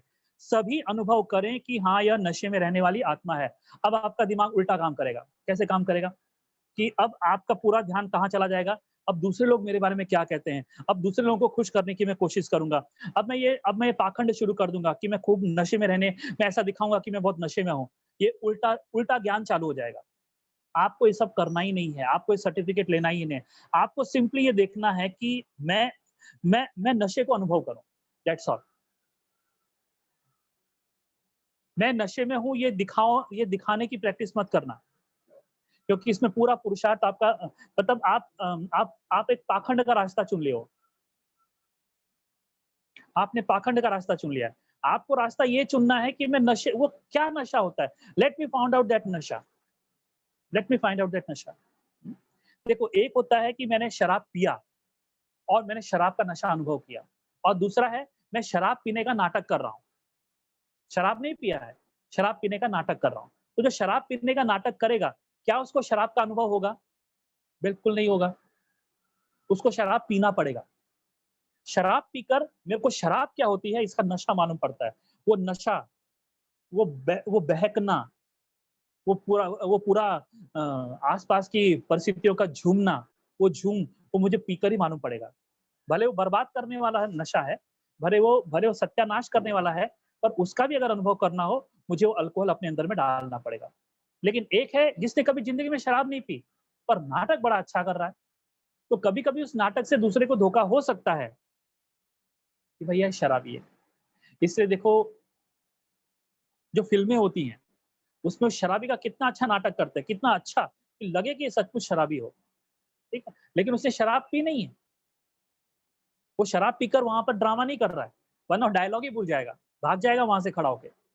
तो ऐसे ही मुझे नशे का अनुभव करना है, मुझे दिखाना नहीं है कि मेरे में बहुत नशा है, क्योंकि अगर मैं ऐसा दिखाना शुरू करूँगा, तो मेरा पूरा ध्यान दूसरों पर होगा कि ये लोग मेरे बारे में क्या फ़ील कर रहे हैं, ये मेरे बारे में क्या अनुभव कर रहा है। हुँ? और इस तरीके का व्यक्ति आपका रास्ता पाखंड की ओर चला जाएगा। आप सक्सेस हो भी जाएँगे, ये सक्सेस हो भी जाएँगे कि मैं नशे में हूँ, अब लोग कमेंट देने लगे हैं, रिमार्क्स देने लगे हैं, लेकिन सबसे बड़ा धोखा क्या होगा? ये पाखंड आपके खुद का आपके खुद की प्रसन्नता का, आपके खुद की खुशी का सत्यानाश कर देगा। और जब-जब परिस्थितियाँ आएँगी, आप डिप्रेशन में, दुःख में, मायूसी में चले जाओगे। वो आपको वो नशे का जो नाटक है, नशे का जो पाखंड है, नशे का जो दिखावा है, वो आपकी खुद की अंदर की डिप्रेशन में चले जाने की, मायूस हो जाने की जो एबिलिटी है, जो जो आपकी गंदगी है, रोग है, उससे वो आपको रोग मुक्त नहीं कर सकता। आप इसीलिए देखो बाबा के ज्ञान में आपको बहुत सारे ऐसे बीके मिलेंगे, जो बहुत खुश रहते हैं। आप दिखते हैं, मैं रहते हैं ज़्यादा कहते हैं, आपको ऐसा दिखता है कि बहुत खुश है। लेकिन प्रैक्टिकल लाइफ़ में जब वो उसके साथ परिस्थितियाँ आती हैं, रोना-धोना, मायूस, एकदम रड़ियाँ मारने लगते हैं, डिस्टर्ब हो जाते हैं, वरना रात का खाना नहीं जाता है, मैं तो इतना परेशान हो गया हूँ, इसने मेरे को इतना तंग कर दिया, यही बातें सुनने को मिलती हैं। लेकिन ये बहुत सक्सेसफुली ये बहुत सक्सेसफुली इसने दूसरों को दिखा ज़रूर दिया है, ये बहुत खुश है और लोग इसके बारे में रिमार्क्स भी देते हैं कि ये बहुत खुश है। भैया ये पाखंड है। तो नशे का जो आप पाखंड करोगे, वो आपके खुद की पर्सनल लाइफ में जब-जब आप पर ऐसी ऐसी चोट पड़ेगी, मार पड़ेगी, उस समय आपका ये नशा नहीं रहेगा, क्योंकि वो सिर्फ़ एक नाटक था, सिर्फ़ एक नौटंकी थी, सिर्फ़ एक नौटंकी थी।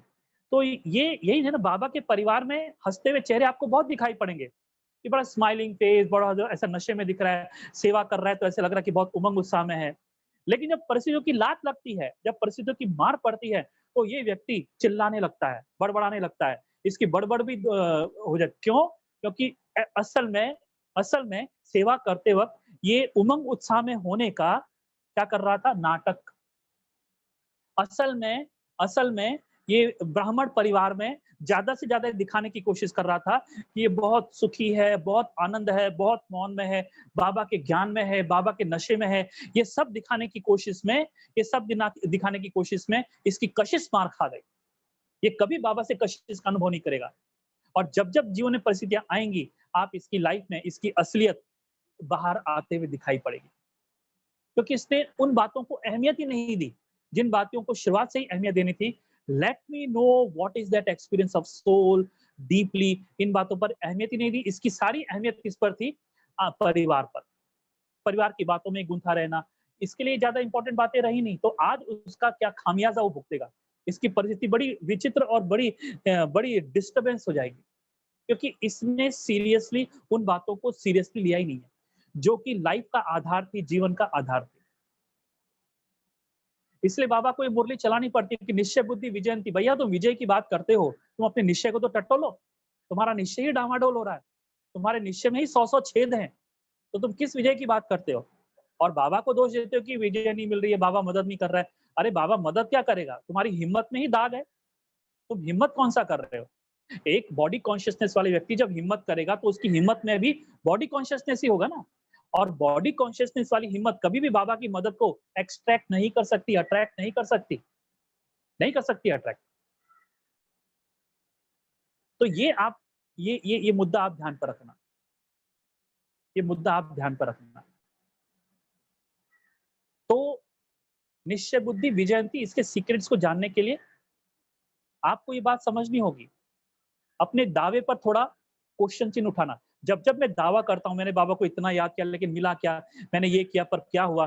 ये अपना दावा देखना, उस दावे में हज़ारों छेद होंगे। वो दावा भी दावा कहनाले लायक भी नहीं होगा, तुम उसको जो दावा कहते हो।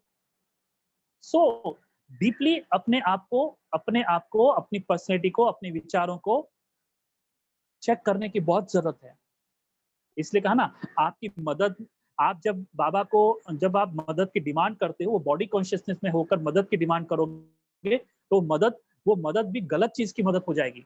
आप सही मदद नहीं माँग रहे।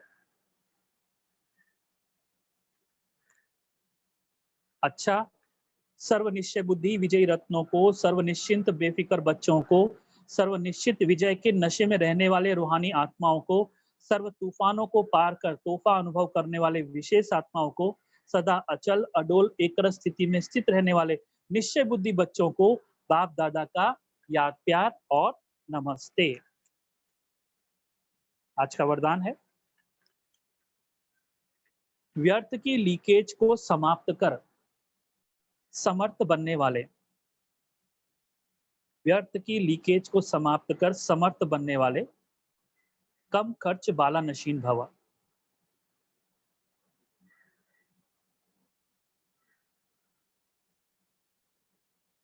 समझा रहे हैं बाबा इस संगम युग पर बाप दादा द्वारा जो भी खजाने मिले हैं, उन सर्व खजानों को व्यर्थ जाने से बचाओ, तो कम खर्च बाला नशीन बन जाएंगे। व्यर्थ से बचाव करना अर्थात समर्थ बनना। जहां समर्थी है वहां व्यर्थ जाए यह हो ही नहीं सकता। अगर व्यर्थ की लीकेज है तो कितना भी पुरुषार्थ करो, मेहनत करो, लेकिन शक्तिशाली बन नहीं सकते। इसलिए लीकेज को चेक कर समाप्त करो, तो व्यर्थ से समर्थ हो जाएंगे। सुविचार है, प्रवृत्ति में रहते संपूर्ण पवित्र रहना, यही योगी व ज्ञानी तो आत्मा की चैलेंज है। प्रवृत्ति में रहते संपूर्ण पवित्र रहना, यही योगी व ज्ञानी तो आत्मा की चैलेंज है। ओम शांति। एक दो कुछ खास खास सूचनाएं हैं। एक तो पहली सूचना ये कि अभी से हमने ऑनलाइन अटेंडेंस शुरू रखा है। मतलब अभी आपको every Thursday and every Sunday का ऑनलाइन अटेंडेंस जो है आपके ग्रुप में भेजा जाएगा, ताकि आपको मालूम पड़े कि आपका अटेंडेंस जो है वो लिया जा रहा है, ऑनलाइन लिया रहा है, उसका रिकॉर्ड रखा जा रहा है। कई लोगों को ऐसा लगता है कि उनका नाम नहीं आता है, तो जब वो ज्वाइन करते हैं तो आप अपना नाम लिखें। तो कौन से नाम से आप ज्वाइन करते हो, दैट इज़ वेरी इंपॉर्टेंट समझते हैं। और हमारे लिए सबसे बड़ी मदर तो बाबा ही है, माँ ही है, जो माँ की तरह हमको पालना दे रही है। देखो इस दृश्य जगत में, इस लौकिक परिवार में, लौकिक जगत में अलौकिक अलौकिक मदद को अगर देखना हो, तो वो परमात्मा की मदद आपको कैसे मिलती है, इसको सेंस करने के लिए भी थोड़ा-सा आपका सोल कॉन्शियसनेस का होना बहुत ज़रूरी है। अदरवाइज़ आपको लौकिक जगत में जो मदद मिल रही है ना, उसको भी कोई लौकिक परिवार वालों का सोच लोगे। तो परमात्मा की जो अदृश्य मदद मिलती है, उसके लिए भी अपनी स्थिति को अदृश्य और शरीरी बनाना बहुत ज़रूरी है। तभी उस लौकिक माँ की जो लीला है ना, उसको समझ जाओगे कि हर पल छोटे-छोटे बात में बाबा मदद कर रहा है, मदद कर रहा है, मदद कर रहा है। एवरी मोमेंट उसकी मदद का आपको अनुभव होगा। और यही यही हमारी माँ है, यही उसकी ममता है। बाकी लौकिक जगत की जो माँ है, वो तो लौकिक जगत की है, उसमें तो दुनिया भर के विकार भरे पड़े हुए हैं। मतलब वो आपको कभी भी इस अलौकिक परमात्मा का अनुभव नहीं करा सकेगी। इसलिए अब हमारी सबसे श्रेष्ठ माँ, अलौकिक माँ, ब्रह्मा बाबा और शिव बाबा हैं। ब्रह्मा बाबा को हम बड़ी माँ कहते हैं। ठीक है? तो ऐसी अलौकिक माँ को सेलिब्रेट करने का हम आज की तारीख में बहुत बड़ा दिन है। अब मैं दीदी से एक दरख्वास्त कर रहा हूँ, दीदी भी पहुँच चुके हैं, तो मैं इनसे दरख्वास्त करूँगा कि आज के इस मातृ दिवस पर ज़रूर 2 शब्द कहें।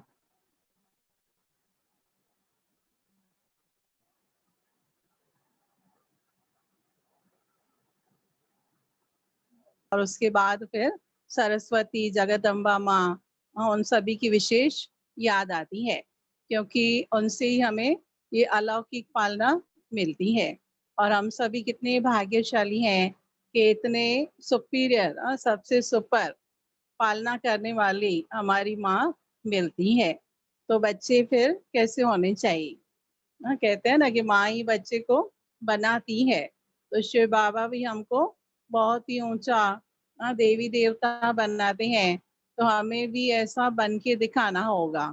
तो जैसे माता पिता हैं, वैसे बच्चों को भी बनना होता है। तो इसलिए हमें भी ये जरूर लक्ष्य रखना है कि हम गुणों से संपन्न, शक्तियों से संपन्न बने, बाप समान बने, माँ समान बने। तो ये लक्ष्य रखते हुए हम धीरे धीरे बनेंगे। लेकिन उसके लिए जो बाबा के डायरेक्शंस हैं, मम्मा के डायरेक्शंस हैं, या उनको हमें फॉलो करना है। हमेशा बाबा कहते हैं ना कि फॉलो मदर फादर। तो पहले मदर आता है। तो ऐसे ही दुनिया के अंदर भी माता गुरु कहा गया है। तो पहला गुरु माता को मानते हैं।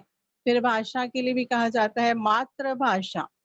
पितृभाषा नहीं कहते हैं, मातृभाषा।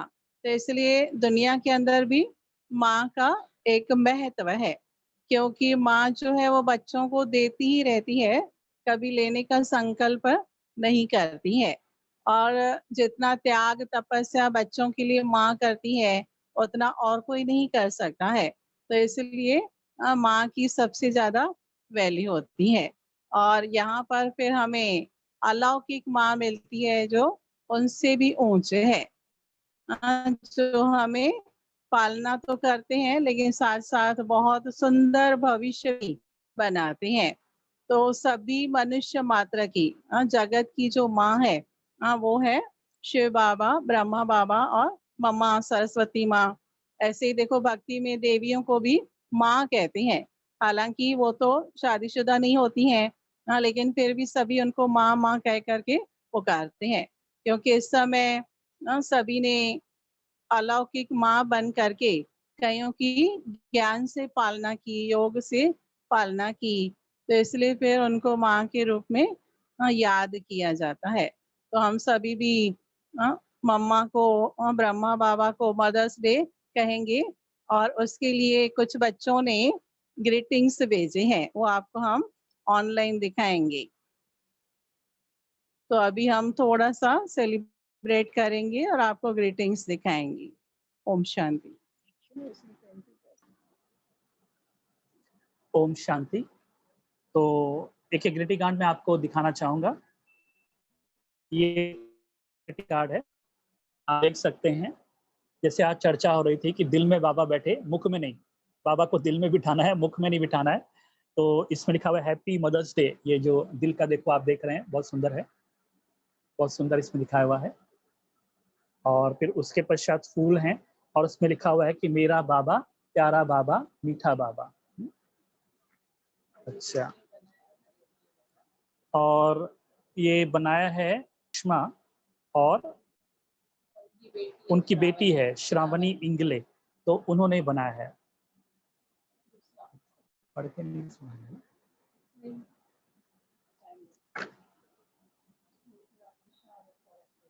और सरस्वती उन्होंने है, जो सुंदर है। ये भी है जिसमें लिखा हुआ हैप्पी मदर्स डे। आप सभी देख रहे हैं, ये बनाया है।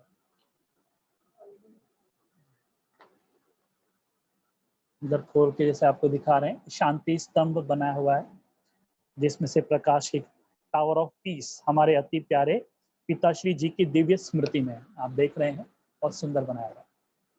बच्चे हैं, अच्छी भावनाओं के साथ बनाया हुआ है।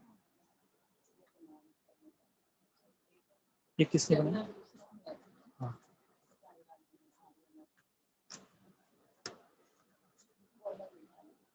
चलिए अलग है। ये किसने बनाया है?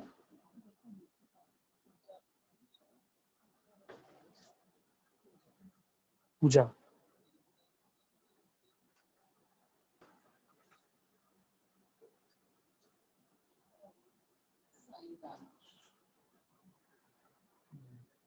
और ये साईं राज ने बनाया है, इसमें लिखा है माँ, ये शब्द लिखा हुआ हार्ट का है।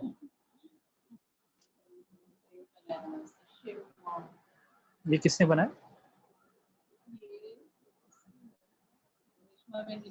अच्छा, ये भी रेशमा बहन की बेटी ने बनाया है। शिव बाबा का बहुत सुंदर चित्र है, आप देख रहे हैं।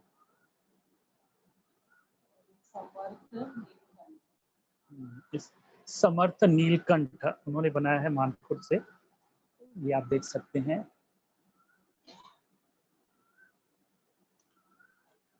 इस तरीके से है।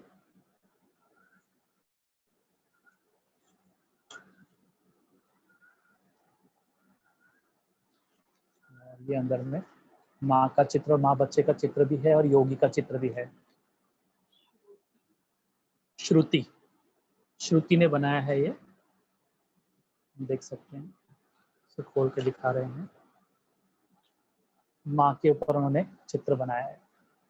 तो ये सब ग्रीटिंग कार्ड हमको अलौकिक माँ शिव बाबा, ब्रह्मा बाबा की बहुत याद दिलाने रहते हैं।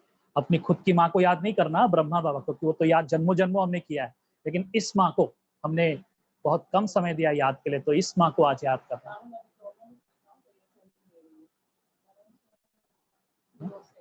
हाँ, हाँ। कि चेंबूर सेवा केंद्र की, चेंबूर सेवा केंद्र को बहुत अच्छी पालना देने वाली ब्रह्मा बा ने जो निमित्त बनाई है, हमारी चेंबूर सेंद्र की देवी माँ कहें, वो है सरला दीदी जी। तो उन्हें आप सबकी तरफ से पुष्पगुच्छ दिया जा रहा है। आप सब जो ऑनलाइन देख रहे हैं, तो दीदी को, और दीदी भी दिखा रहे, देखो आप सबकी तरफ से दीदी ने यह फूल स्वीकार किया है। इसकी हर पंखुड़ी में इसकी हर पंखुड़ी में गीता पाठशाला आप सभी इसमें समाये हुए हो गुलाब की तरह। Thank you.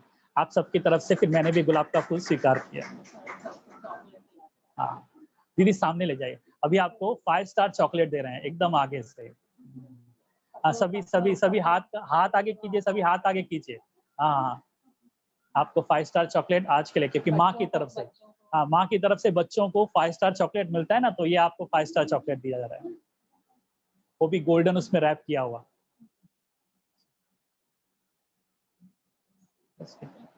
Okay, Om Shanti. आज सारा दिन जो मेरी माँ है, अलौकिक माँ, उस अलौकिक माँ ने, ब्रह्मा बाबा और शिव बाबा ने मुझ पर क्या-क्या एहसान किए हैं, ऐसे याद करो अपनी अलौकिक माँ को, तो पाओगे कि इस लौकिक माँ से तो कई गुना बेहतर वो हमारी अलौकिक माँ है, और इस अंतिम जन्म में इस अलौकिक माँ का साथ नहीं छोड़ना है। तो आज सारा दिन आप यही याद रखना, इस अलौकिक माँ की मुझ पर क्या-क्या मेहरबानियाँ हैं। ओम शांति।